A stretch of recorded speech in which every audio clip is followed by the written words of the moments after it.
Hey everyone, Mr. Davitt here again. I'm here to look over this DBQ with you on women in the United States, and you looked at this for homework, so I don't necessarily need to start all the way through, but I kind of want to go through thought process here, especially as we deal with this DBQ that we don't think is going to be on the exam. At least I don't really think so, but it is a possibility that they could decide to go a little bit of a different direction, choose a more thematic approach, and so that's what we're going to be doing here. So for our purposes today, of course, I have my outline sheet because even though you may choose to not do this on the exam, this could be helpful tool for you. And again, as I kind of stretch this out, I like to do this because I think it's helpful to kind of visualize everything, go through the documents, and make sure we kind of understand what's happening. And then I'll move into kind of a creation of a rough DBQ so you can kind of see.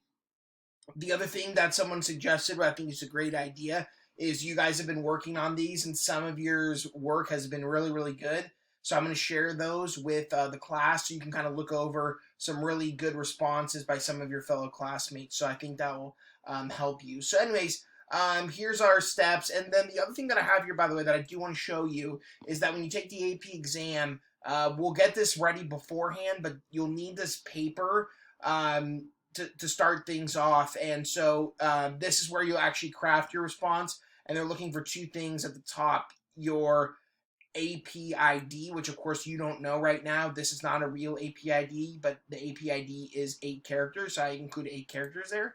And then initials that you'll need up at the top. So I included my middle initial. If you just want to do first and last, that's totally up to you. But no matter whatever format you're using, whether it's Word or whether it's Docs or whatever else, what we'll do is we'll prepare the paper ahead of time. So it's just one less thing for you to worry about. The paper's already there and good to go. So we're set on that. So anyways, that will be the plan of action for this. So let's go back then to our first steps. And again, this is the same thing that we did last time. This time I'm just going to take it one step further. I'm going to go through. And obviously our other thing that we need here is going to be our actual test. Remember, this is what we're going to expect to see on the first page, which is our general points. These are your rubric points. You know these already. You do not need to look at this too hard because hopefully by the time we take the test, this is so second language to you and it's so common that you're just like, no problem. You already know. I also would suggest, though, again, keeping one of the more kind of like condensed one or more one of the ones that I've given you that are a little bit easier to read. So that way, at least when you're done, if you have a couple extra minutes, you can look over and make sure you've hit everything and make sure you feel confident about your response. So we get to this, and obviously if they choose a thematic DBQ, it's not going to say up at the top thematic DBQ, but from Marco Learning, they've given us this prompt. I got a lot of appreciation for Marco Learning, and they're putting out some real good practice type of stuff. And it says, evaluate the extent of change in ideas about the roles of women in the United States from 1776 to 1920. Okay, if you get a question like this, and I don't necessarily mean about, like, you know, the roles of women, but I mean where this is your time frame, you know, this huge span of basically almost 150 years, that's going to tell you right away this is thematic. Okay, but the question itself is pretty, you know, obvious of this, but that's what we're seeing here. Okay, so as always, I like to start by breaking down the question. So our skill here, it's talking about change. Okay, what specifically? Well, it says ideas about role of woman. So I think this is kind of the key here, ideas, more than anything else. The woman thing is obvious, so I'm just going to bold that, just kind of a reminder. And then our time frame, 1776 to 1920. Okay, I do want to acknowledge that these years are very purposeful.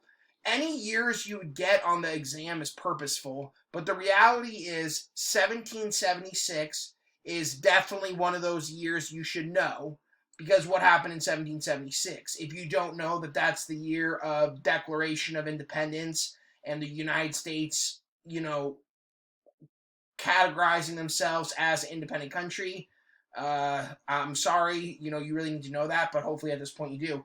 And then 1920, that might be a little more obscure, but there was actually something big that happened in 1920. You might recall it was the passage of the 19th Amendment for women's suffrage. So they've picked these dates very much on purpose because what we see is at the, kind of the birth of the country, what was going on when we think about ideas for the roles of women then, and then into 1920, how are we considering it there? And at that point, obviously the idea was they were competent enough to vote. And again, we haven't looked at that as documents necessarily. We don't know that that's what documents are saying, but that was the decision made in 1920 through the ratification of the 19th Amendment. So maybe those are some things to jot in the back of our minds. Okay, so let's just go through the sources then. Okay, our first source is from Abigail Adams' letter to her husband, John Adams, 1776. So whenever I do this, I just really like to do this.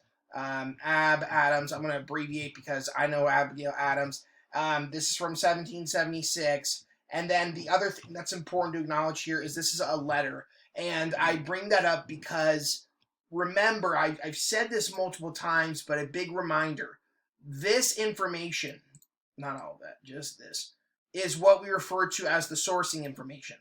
And they're giving you this information on purpose. They've decided to give this to you. So it's important that you look at it. Well, obviously we see again, the actual author. Okay, that's good. The year, always important. They're going to give you that. But oftentimes the type of source plays a role, and it could definitely be part of our PHIA sourcing. And the fact that this is a letter is significant. So I'll get into that in just a sec. Okay, so if I go back to here, and again, you've read the documents, so I'm not going to read them out to you. I've read them. This is a kind of famous letter that Abigail Adams did write to John Adams, and it's basically what has been termed by many to be what's called the Remember the Ladies letter. And the reason why is because basically the country is going through independence, and Abigail Adams reminds John Adams, her husband, that women need to be considered in the laws or in what is supposed to be the new laws and independence movement. So that's an important thing to kind of go at here. And remember, the sources will appear in chronological order. Unless they do something strange, that's the expectation. Certainly in something like this, it would definitely appear in chronological order. So this is our first one. It's literally at the date 1776. So, right at the birth of the country. So we wouldn't get much more than that unless we were talking about colonial times. Okay, for PHIA, I kind of mentioned this because this is a letter. It can hold important part of this. So this could be in a couple of the categories. I would say more so, if you really want to impress them, this might be an intended audience. It's a letter to husband John, who is a high-ranking guy. But what do people do in letters? And maybe you don't write letters anymore, but people are honest in letters because they're supposed to be private. Again, we found the source, so now it's not private, but Abigail Adams has been, deceased for a long period of time. So in this letter to the husband, because that's her intended audience, and because it's a letter, we expect to see honesty and kind of real attitudes that she might have felt, maybe wouldn't want to share in public because of her viewpoints. The other one, and again, I usually wouldn't waste time on this, but as long as I'm going through this, I do think this is worthwhile, that I do want to put here would be in regards to the kind of author point of view, which is that, obviously more than just women, it's supposed to be basically wealthy women. That is who Abigail Adams is. She was wealthy. She came from wealth and stuff like that. So she felt with that, being a part of this, that, that should at least be considered in making these decisions. So this is an important thing to kind of consider. And again, just for the purposes of this, I try to show you that every single document has a pretty clear PHIA, so might as well go through a couple with you so you can kind of see it, and this is a good one there. Okay, so document 2, again, we're going in chronological order. It's from a Factory Life as is publication from the Lowell Female Labor Reform Association in 1845. Okay, so there's a lot of sourcing stuff there, but just for the kind of purposes of this, Female Reform Association. Okay, that might tell us at least a little something about what might be argued for 1845. Main idea I'm seeing in this one is that basically women being mistreated in factories, and she even compares it, or whoever wrote this, and treated as slaves. Uses the word servitude, by the way. I'm just going to write that for my notes. PHIA, I'm definitely thinking for this one, historical context is going to be a good one. And why is that the case? Well, I'm thinking 1845. That is kind of our first industrial revolution going on. Turn to some northern factories. And the city of Lowell, or the town of Lowell, huge industrial town. So this would make sense.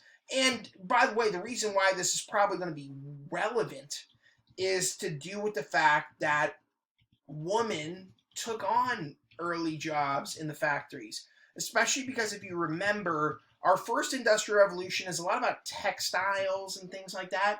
And that was oftentimes a job that women did by hand. So there was kind of this expectation or idea that women could kind of float in and take those jobs on. And also, and again, this might be kind of added on, but just something to kind of keep in mind here, which is that when we're looking at this, we're looking at factory jobs, similar to what we see in the second industrial revolution or the big industrial revolution. We're talking about low pay, we're talking about long hours, etc. So we don't necessarily think that these ideas are mistaken. If we go to document 3, this is our document that looks at actually this big political cartoon. It's our next one in the series, 1874. I'll just look at the title there, Woman's Holy War, Grand Charge on the Enemy's Work. And so we see this woman as a warrior. And so let me just jot down some sourcing here, 1874 political cartoon. And what I want to share here is the main idea that we're seeing out of this cartoon. Again, remember, be specific when you go through this. This is the woman's fight against, particularly here, temperance, or fighting for temperance, basically fighting against alcohol, etc. So woman reformers leading the charge against alcohol and temperance leaders. So that is good. Or I should put as temperance leaders. That's what we kind of associate this with. And if I do some PHIA here, what do I want to kind of acknowledge? I'll probably do historical context here as well. A reminder, 1874, we're seeing a move to the West.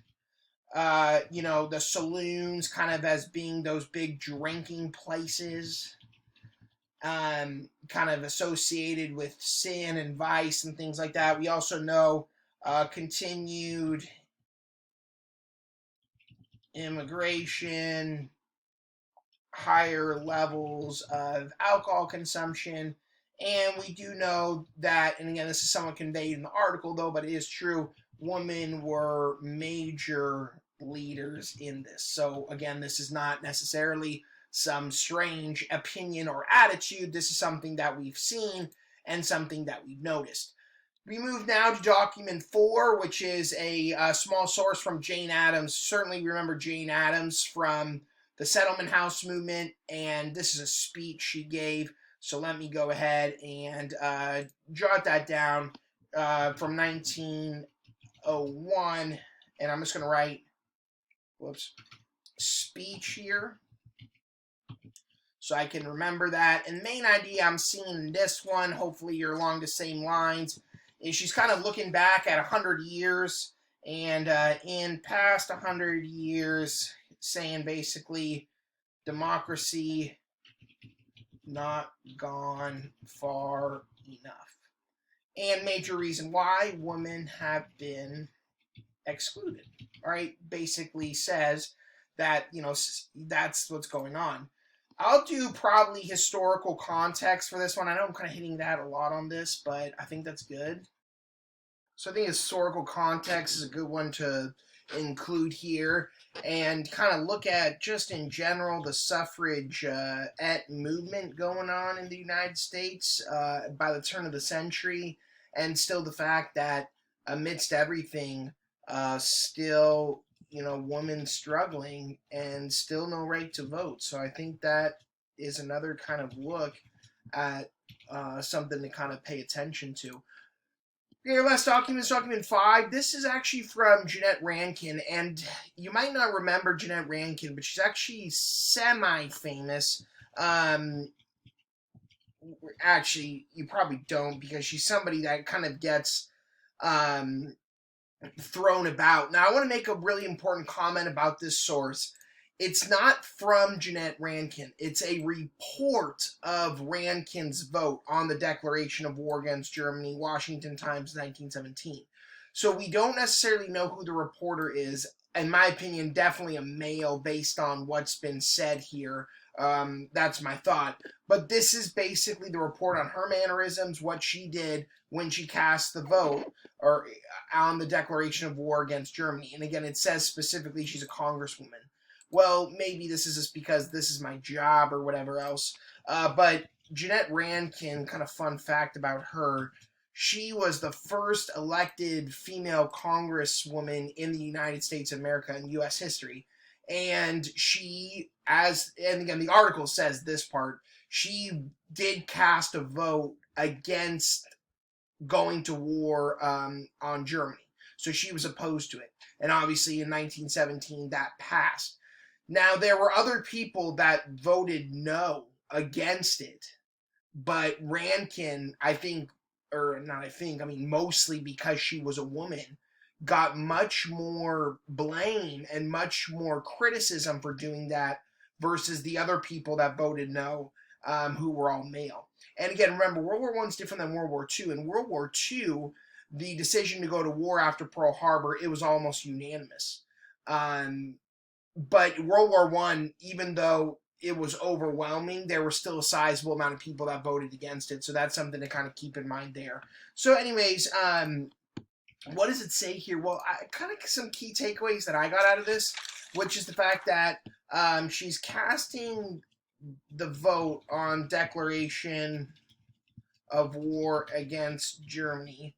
The article claims that basically incredibly nervous and like having a nervous breakdown, and that she voted against it. All right. And, she said, I want to go with my country, but I cannot go to war, etc. Okay, and for PHIA, I'm just going to put author POV here. And again, we already have plenty of this, but as long as I'm just kind of dissecting this document, I love to do this kind of stuff. I'll include what I did here earlier. First female congresswoman. She was a pacifist, big time. I mean, it wasn't just this; it was with other stuff as well, and opposed to war. Votes against it, although others did as well, yet received far more criticism. So I think that's something to kind of focus on and pay attention to there.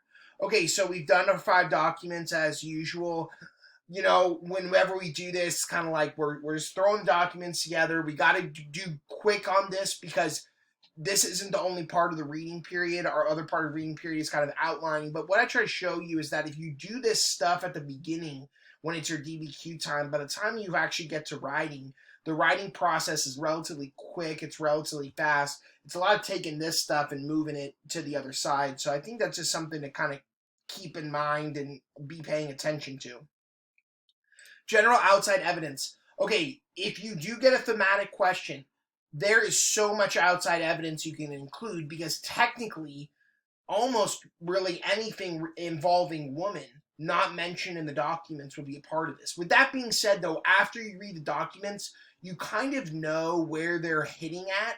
So sticking within those confines is going to make this a little bit better and make this a little bit easier for you. So I think, based on what I read here, what's some outside evidence that I'm kind of seeing? Okay, well, first off, I've mentioned this one, but 19th Amendment in 1920, right of women to vote, I think is just a great one that I'm going to probably use in some way, shape, or form. So I think that's a really positive one.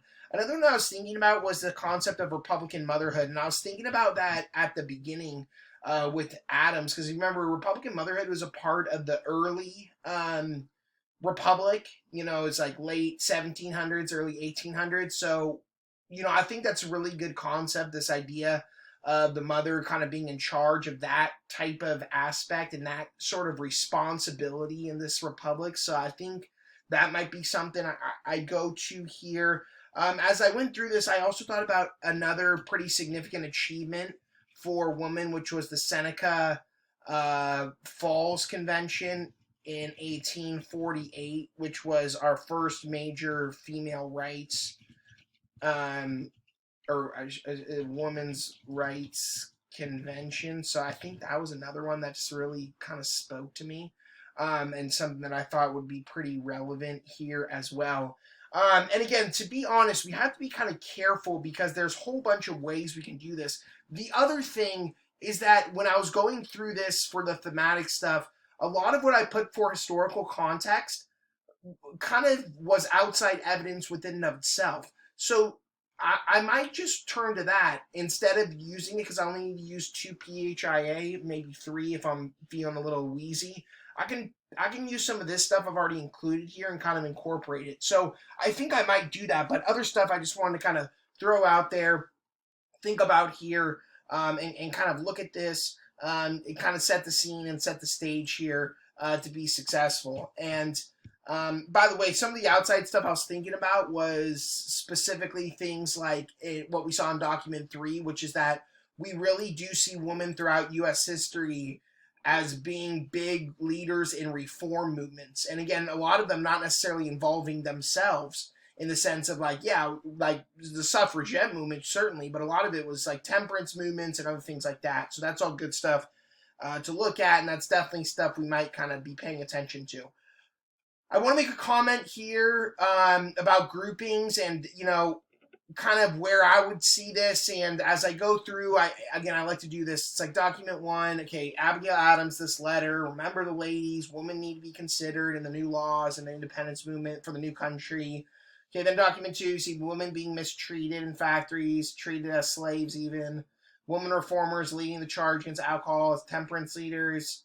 Past 100 years, democracy has not gone far enough. Women have been excluded. And then casting the vote on the Declaration of Germany, nervous, voted against it, etc. Okay, so which documents do I see together? I'm thinking I'm going to put document 1, document 2, and 4 together. And what I'm coming up with, and as always, this is my opinion, this is just my thought, is what I'm seeing there is basically instances of women pushing for more inclusion.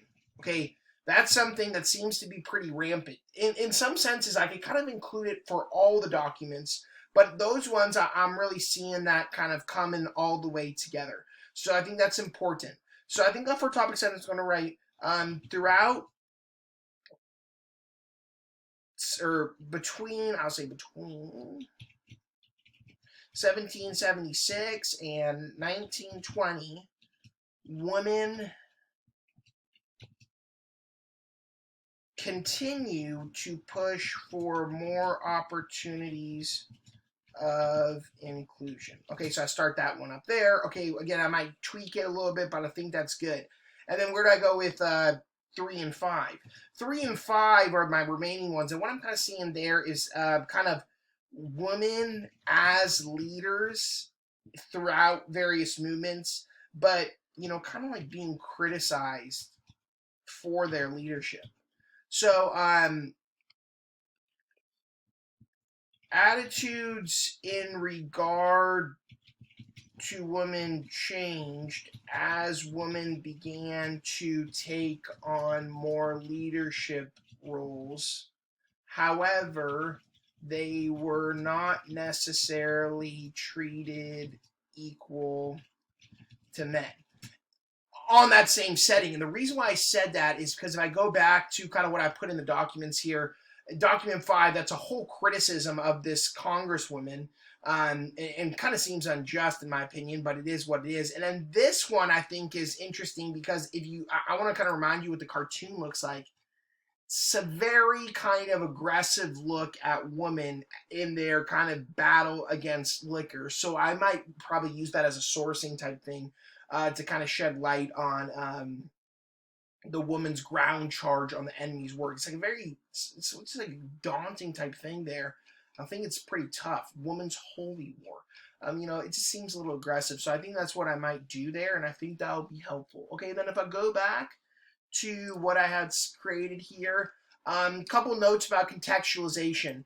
Contextualization for a thematic DBQ is going to be weird because the reality is a lot of what you're looking at is kind of more over a large span of time. So I think what I might do for this is something along the lines of kind of hitting at the idea of limited women's rights at the beginning, then women's